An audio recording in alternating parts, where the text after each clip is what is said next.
Министрлер кабинетинин төрагасы Акылбек Жапаров мамлекеттик органдарда, президенттин облустардагы ыйгарым укуктуу өкүлчүлүктөрүндө, райондук администрацияларда, Бишкек жана Ош шаарларынын мэрияларында автоматташтырылган маалыматтык системаларды ишке киргизүү маселеси боюнча кеңешме өткөрдү. Жыйындын жүрүшүндө региондор жана айыл өкмөттөр боюнча Инфодокс, Кызмат, Санарип аймагы маалыматтык системаларды ишке киргизүүдө келип чыккан көйгөйлөр талкууланды. Маалыматка ылайык, 2022 жылдын 1-кварталынын жыйынтыгы боюнча президенттин облустардагы ыйгарым укуктуу өкүлчүлүктөрүнөн баштап айыл өкмөттөрүнө чейин электрондук документ жүгүртүү жана калкка электрондук тейлөө көрсөтүү системасын билүүсүнө карай аттестация жүрөт. Кеңешменин жыйынтыгы боюнча министрлер кабинетинин төрагасы электрондук документ жүгүртүүгө өтүү жана калкка электрондук кызматтарды көрсөтүү боюнча республиканын аймактарында окуу семинарларын өткөрүү иретинде президенттин администрациясынан санариптик өнүктүрүү министрлигинин кызматкерлеринен турган көчмө топторду уюштурууну тапшырды.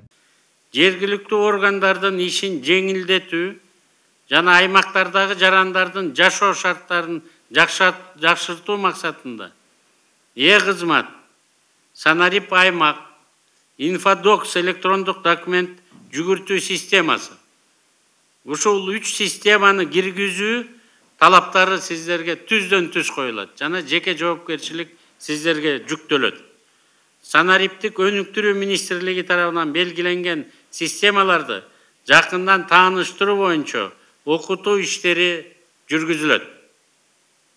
Ага карабастан аймактардагы санариптештирүү иштери алдыга жылбагандыгы көрүнүп турат, урматтуу коллегалар.